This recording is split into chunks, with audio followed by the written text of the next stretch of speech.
Just for today, everything's okay, everything's okay. Never comes again, another day like yesterday. Just for today, everything's okay, everything's okay. Good morning, everybody. I'm excited to talk through this one, and maybe it will be enjoyable or interesting for you as well. This is something that I have wrestled with for a long time, and it is about belief, and it is about the relationship of belief to psychology, the relationship of belief to reality, and what I think belief is. So for those of you who have heard me talk a bit about my childhood, I was raised by at least one true believer, and I was a true believer as a child, weirdly fervent. I believe that my brothers and sisters, or my older sisters, believe, but they believe the way a lot of people do. It's just like, well, that's what they tell us, and that's what we do, because it's almost like cultural. But I believed sort of on my own. I had my own relationship to the content, the idea of God, and I believed. And belief is problematic, and so I noticed the ways in which the belief system I followed hurt people and excluded people. One specific and obvious thing is the idea that people were going to go to hell because they didn't believe what I believed. I just couldn't work with it. It just didn't make sense to me. And I explored many different belief systems and dabbled in the idea of believing them, but I would always come back to there were such significant problems that I believed hurt people. In any belief system, there were problems that hurt people or excluded people or just seemed flat out erroneous. And so then I went through a period of maybe atheism, maybe being agnostic. But I don't want to make this only about religion, because what I'm going to say to you is about belief in general. And so over the last 10 or 15 years, when, for example, clients ask me, what do you believe? Occasionally I've given a brief answer that I think doesn't really make sense. And so now I'm going to try to make sense of it and explain it in a way that's a bit more concrete. The answer I give is, I don't believe in belief.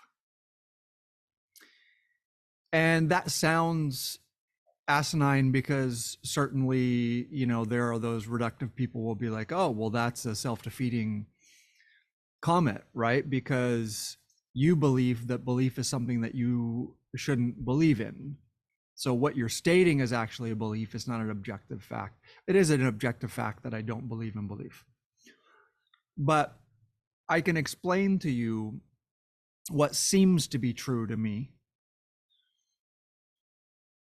And that is, starting with my thinking and philosophy, et cetera, et cetera. And I'm sure that this is not, I may have derived this from reading people like Immanuel Kant and other philosophers. I forget, there's another philosopher who literally, I think it's Wittgenstein, believes that language is the shape of our belief, is the shape of our reality, that we shape reality with language. And there are philosophers who believe that time and space are literally actually created by our perception. Time and space is our own perception. And there are more people who believe that that's true now. But essentially, my own conception of it at the time was that whatever belief is, whatever reality is, belief is like this grasping hand. And so when we grasp in this way, reality takes on this shape and form, and we're like, you see, this is how reality is. But the truth is, our grasping, our belief, our attempt to apprehend reality has shaped it, and we've shaped how we interact with it.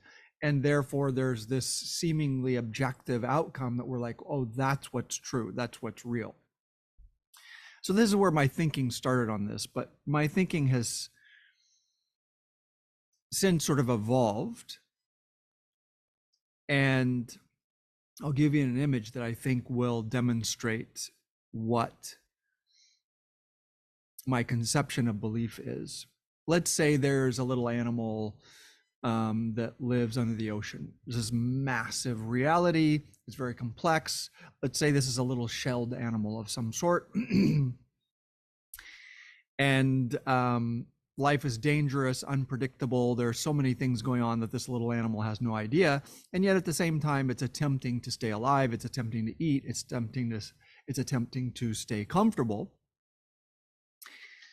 And so this little animal, let's say, has the ability to excrete some substance, some gelatinous type substance that pushes out into the sand and the rocks and then slowly hardens. And then this little animal is able to ensconce itself in there and hold position when the water is moving violently or when predators are searching for it. And then that gelatinous substance hardens, concretizes, and that little animal, that little shelled animal, lives inside there, and it works as long as it works. Maybe there's an earthquake and a rock comes down and crushes it, and maybe that animal has to escape and find some other way to interact with its environment. Or maybe it gets crushed inside there. Or whatever. Maybe there's a predator that figures out the shape of that thing and learns how to infiltrate it. Let's go one step further. And let's say this animal has enough self-awareness and enough language to communicate to other animals of its species. And it's like, I have figured out the ocean. I know what the ocean is. I know how it moves. And this is what you should do to interact with the ocean, with this environment, because it protects you and it's the right thing to do. And so it encourages all of the others of its species to excrete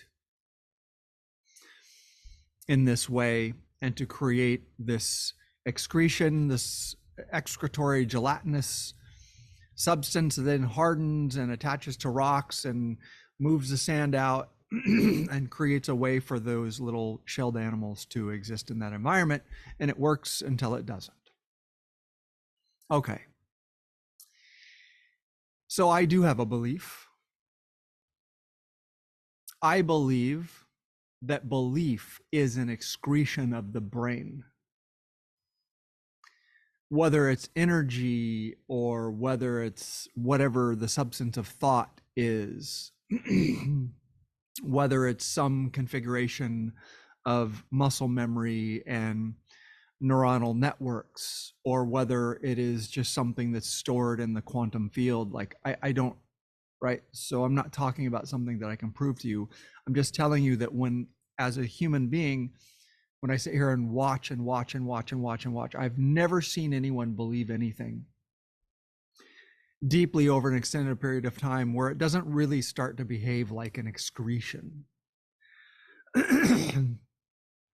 Pardon my, I have a little bit of a scratchy throat.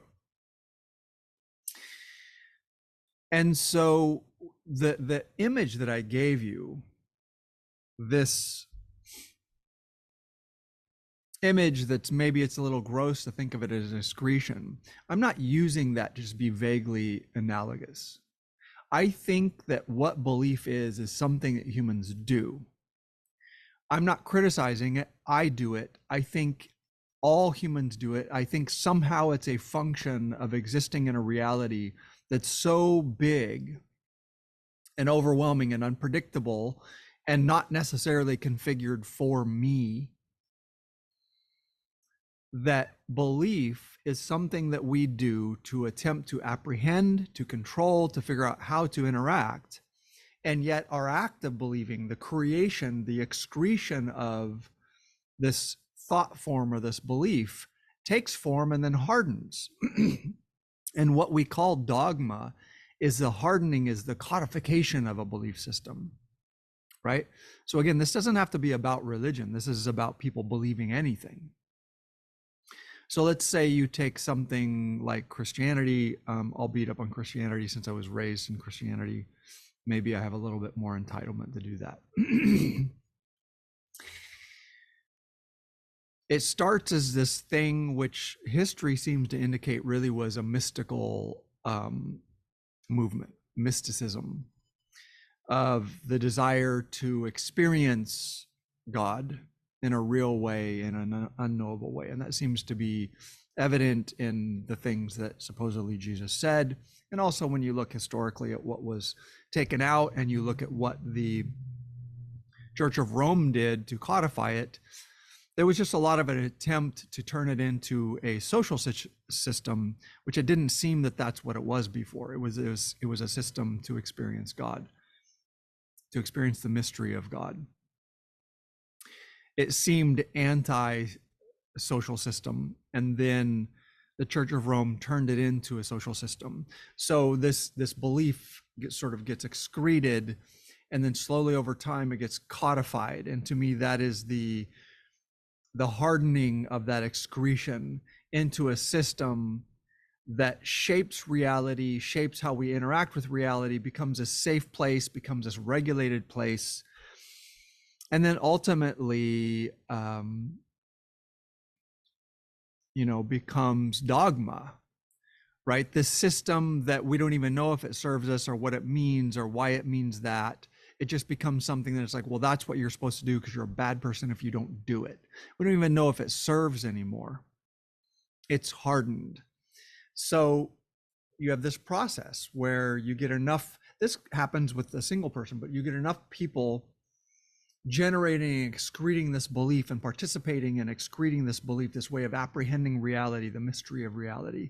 And then it slowly hardens because we want it to serve as this space in which we can interact with reality. But we believe that it has told us what reality is, when in fact it's just an animal excretion. It's what we do. It's how we navigate reality. It's something that we do over and over.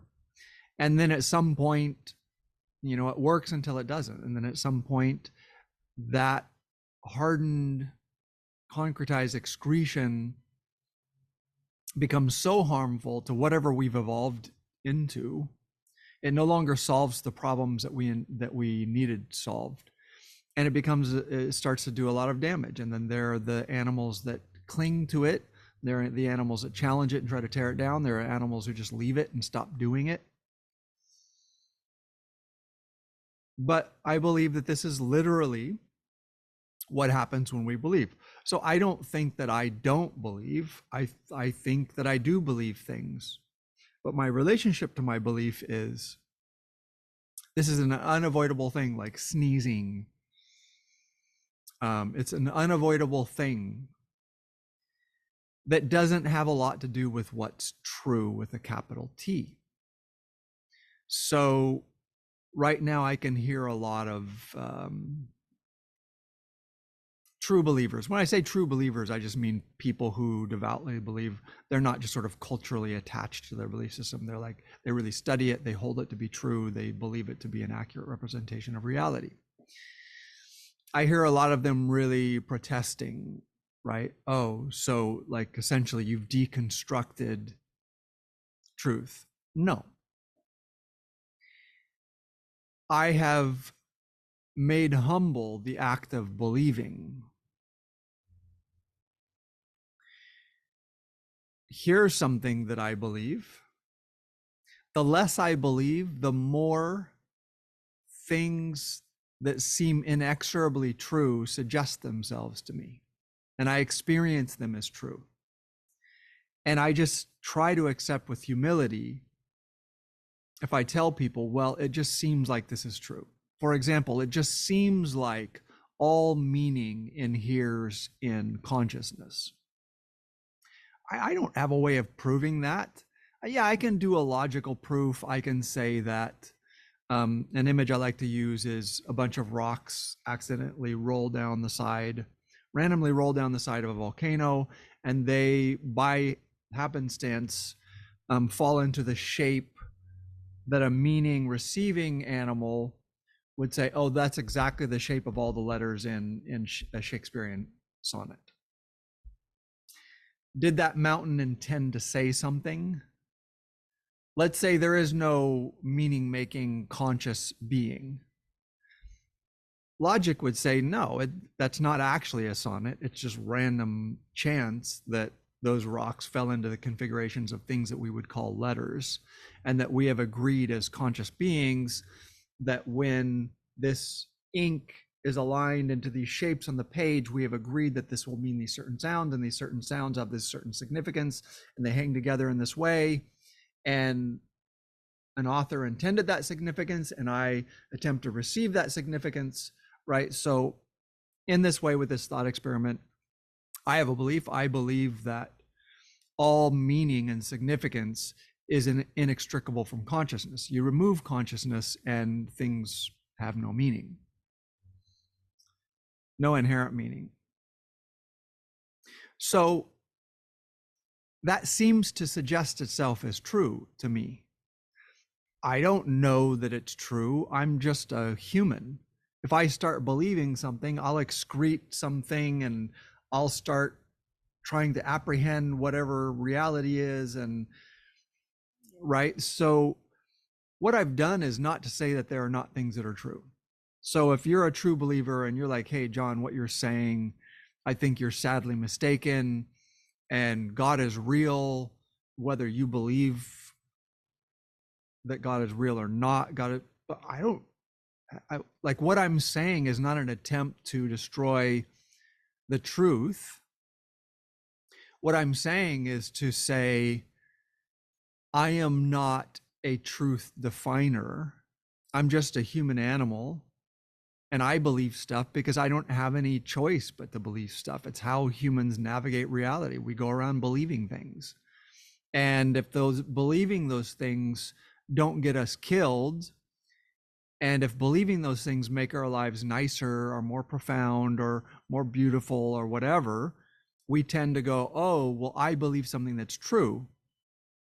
Maybe, I don't know, it's true until it doesn't work anymore. And then we're like, hey, that was never true.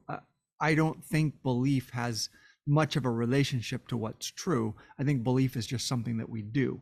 Again, it's an excretion. But I am in no way, shape, or form arrogantly telling you that I can say what is true, or that I can say that you don't know what's true, or that what you believe doesn't indicate what's true. No, I'm just accepting the humility of my position. And yes, I am somewhat arrogantly saying, as I watch the human race and as I talk to people who believe, it really just reeks of excretion. It just reeks of something your brain does because you need to have some way of apprehending reality. And that there are always massive, massive logical disconnects that people don't consider. And if you go, hey, but what about this? This seems like a big logical contradiction. They will just hem and haw. Like this happens with absolutely the most genius people, the most brilliant people. When you start talking to them about belief, just suddenly become incredibly irrational, illogical. And if you point these things out, they stumble around or they make excuses, or they retreat into, I know that this is true and I don't need to prove it. Okay, no problem. I'm saying the same thing. Some things seem to suggest that they're true. They seem to present as true regardless of what I think. They seem to present as true in how I experience reality and how everyone experiences reality, and they seem to be true no matter what. But that's me kind of low-key believing something, right? So I don't mean criticism, but I am explaining what I think human beings do when we believe. There probably is something that's true. I gave you an example of something that seems unavoidable. Every time I try to think around it or find some way around it, it seems that consciousness is required for signification, for meaning making. And without consciousness, without a conscious intender of meaning, meaning doesn't exist. So the meaning inheres in the consciousness, not in the configuration that we recognize as letters. It requires a conscious being to agree on the abstract concept that a configuration, a pattern created on a page and then lined up in a certain way signifies words, and those words signifies things that we think, that we feel, that we experience. They signify an intention on the part of the author. All of that begs the question, demands consciousness, right? So for me, that seems to be true. Do I believe it's true? I don't know. I just think that belief is an excretion. I'm not super into whether I believe something or not. And meaning no offense, I'm not super into whether other people believe things or not.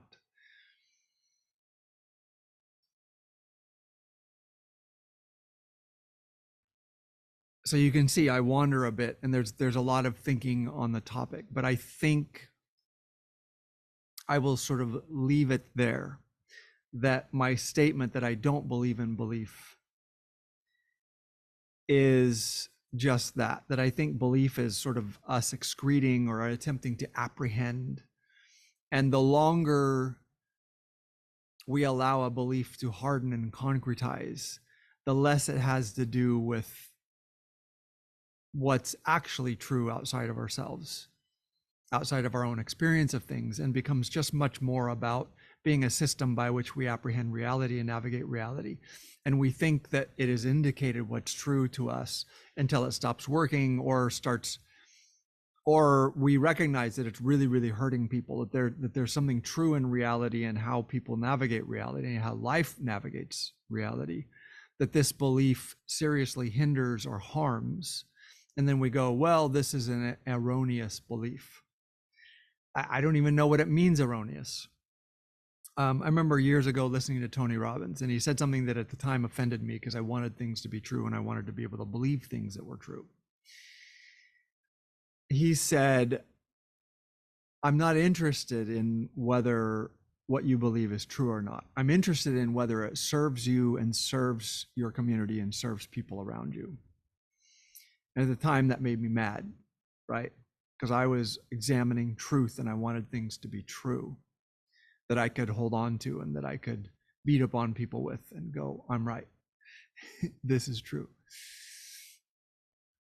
I have come around to say that's a profound statement. It's not a statement to dismiss that there is truth.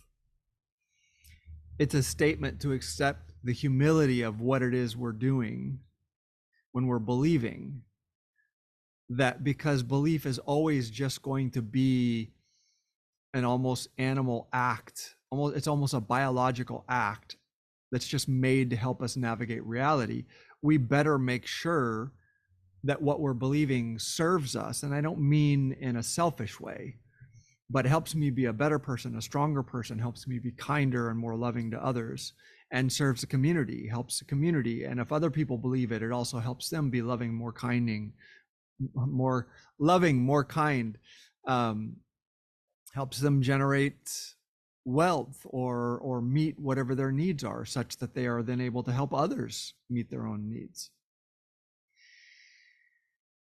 So I thought there was going to be a lot more to say about that, but I think it gets pretty far out there, and it takes some time to really track all of the logic and the thinking behind it. But I just wanted to throw that one out this morning, and I'm glad that we're doing something that's slightly less psychological and more philosophical about the topic of belief, and why anytime someone asks me, well, what do you believe? I tell them, well, to be honest with you, I don't really believe in belief. That doesn't mean that I don't engage it and use it.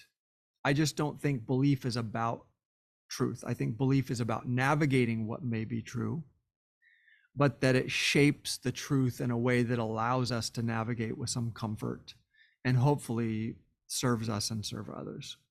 So that's what I have to say for today. I hope you guys have a wonderful day, and I will talk to you next time. Take care. Just for today, everything's okay, everything's okay.